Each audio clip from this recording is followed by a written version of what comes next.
Hello, I'm Helen Amas, Deputy Commissioning Editor here at TES. In this video, I speak to Peter Derrick, Head of Service Delivery at UCAS, about what teachers can do to support students on A-level results day this year, whether they get the grades or not. Enjoy. Hi Peter, thanks very much for joining us. No problem. Good to be here this morning. So, first of all, Results Day is bound to be a bit different this year with everything that's going on with COVID-19. Is there anything that has changed about the process of accepting offers for students who've applied to university once they receive their results? So hopefully, by way of reassurance, everyone will be pleased to hear that nothing really has changed in terms of the UCAS and our processes here this year in terms of accepting offers. So on Results Day, track will go live at 8 a.m. and students can log on from that time and see the status of their offer. And hopefully when they log on, they'll see that the university's made a decision and they'll be placed and they've got their place, and hopefully they can commence their celebrations. If they've not been placed, if they've been unsuccessful, then there's loads of other options out there for people. They can use clearing, they can use our new service Clearing Plus, and of course get loads of help and advice and support, not only from their teachers and advisors, but also from us here at UCAS through our contact centre and through our social media channels. If the student logs into track and sees that the university hasn't made a decision yet, then the best thing to do would be contact that university and ask them why, because it might be that they're waiting for a piece of evidence or an outstanding GCSE result or something like that. So we don't want anyone to rush or to make any panicked decisions on that morning. They've got plenty of time and all the resources are available for them there. So yeah, nothing's changed. Log on to track and stay calm, I think is probably the best advice for that morning. What advice should teachers offer to students who unfortunately don't get the grades that they needed to take up the offers that they wanted to? Yeah, of course. I mean, it goes without saying probably, and I know many teachers and advisors say this all to their students all the time, but don't panic. There's still options out there for you, and particularly this year as well. So if a student hasn't quite got the grades that they were needing for their conditional offer, first thing, check track, because you may well still have been accepted onto the course. Many universities sometimes, let's say they're asking for 3 Bs, they may well still accept you at 2 Bs and a C or something like that. And so check track to see if you've got into your firm choice. If you haven't quite got the grades and you've not got into your firm choice, you're unsuccessful. The university may also have made you an unconditional course change. So offered a student a different course, and that will again show in track. And the student has got that offer and they can think about whether they want to accept it or not. Alongside also thinking about maybe there's something else out there for them in clearing.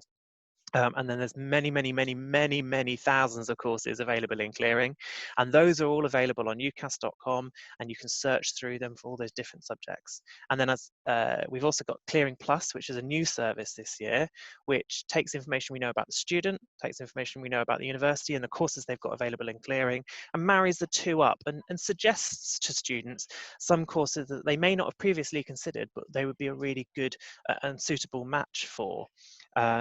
Particularly useful, we think, hopefully for some students who are a little bit overwhelmed by the choice in clearing. They're not quite sure where to start. They're trying to get over the disappointment of maybe not getting into their firm choice and things like that. So it just gives them a bit of a starter for 10 with Clearing Plus. That's great, thanks. And what about if a student's achieved higher than they were expecting? Would they still go through a similar process, or would teachers be pointing them in a different direction? Yeah, absolutely. So, many students do a little bit better than they thought they were going to do, and they've achieved higher grades than they needed for their firm choice. I think my first bit of advice to teachers and to advisors who are talking to students in that position is that the student has obviously spent a good 9 months of their lives probably considering going to that university and considering taking up that course, and that course could still be a really excellent match for that student. Could really be teaching, location wise, all of those factors, the student really should still think, well, actually, no, I do want to stick with that, and that's what I want to do. If they're unsure and they're, that they're not, maybe that course wasn't quite right, or maybe I've pitched myself a bit lower than I should have done, then maybe talk to that firm choice university first, because they may have, let's say, an extended 4-year course, something like an undergraduate master's they could switch that person onto, or often something, if they, sometimes the requirements for business management's a bit lower than the requirements for accounting and business, things like that. So they may have another course with higher entry requirements that you might be really suitable for. At the provider you're the firm choice for.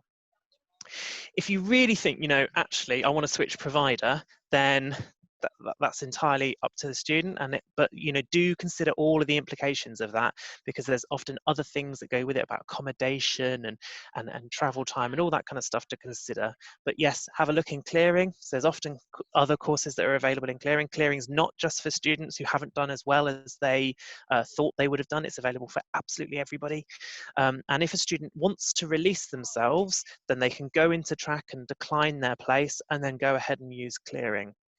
Alternatively, some universities do open up in something called adjustment, which is a mechanism by which, if a student has not only met but also exceeded the conditions of their firm choice, then they're eligible to use adjustment. And some universities do use adjustment as well to take some students onto some limited numbers of programs. But all that information is again on ucas.com and also on the providers' websites.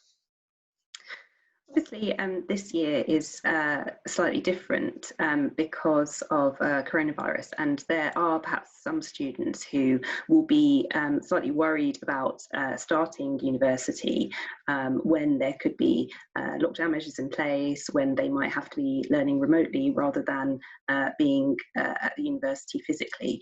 If a student is worried about that and feels that they would like to defer their starting university, are they able to do that? Yeah, absolutely. So if a student wants to defer, then deferral is still an option for students, and they need to talk to the university about that. Many universities are putting lots of effort into putting information up on their website and communicating with their offer holders about not only their policy on deferrals, but also on what the preparations are and what they're doing to get ready for the new academic year, be it teaching remotely or teaching in bubbles or online provision, and how all that's going to work in the new year. So I think if a student is worried about starting, given the current pandemic we all find ourselves in, it would be best to actually go and check the website of the provider that they're holding their firm choice with, the university they're holding their firm choice with, see what provisions are in place for their safety and their security, and then if they're still worried, actually contact the university. Admissions teams are really, really keen to hear from students, about their concerns, and happy to answer questions about how they're going to get started and how they're going to have a great experience. I think some of my personal advice to students might be, actually, if you're going to wait for a kind of a quote unquote normal university experience, then you might be waiting quite a while. I think we are all living and breathing and moving through this situation and finding our way together as a community. And I still think you can have a really great educational experience, but it might be slightly different to the people that have gone before you. But then again, that's probably the same for absolutely anybody going to university in any given year. It's always slightly different from the year before. That's great advice. What about if a teacher feels they're not able to answer a question that a student has on results day? Where can they direct students to? Where are the best resources for them to go to? Yeah, so if you're unsure where to point that student, a great source of information is obviously ucas.com. We have special pages on coronavirus, we have special pages on clearing, we have special pages on confirmation, and all the processes that run alongside that. So that's a huge valuable resource there for everyone to use, both for advisors and teachers, but then also students as well. There's student facing pages. We have something called the UCAS Hub, which is directly for students and offers personalized advice in that there. Students can contact us here at UCAS in the contact centre and through our social media channels as well, and we'll get back to you. And then as advisors and teachers, you also have a dedicated phone line here at UCAS that you can call, and hopefully we can give you some advice that's specifically for advisors, as well as the student contact line. The different nations also have exam result helplines, and those numbers are all available on the web, but each nation has an exam result helpline. So if they're unsure about their results and things to do with that, then contact the exam results helpline.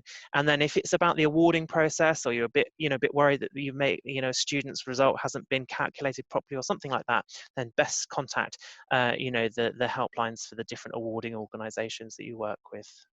So there's plethora of resources out there for you, and hopefully we'll be able to kind of help you navigate through your results days. Great, thanks very much, Peter. No worries, thank you very much.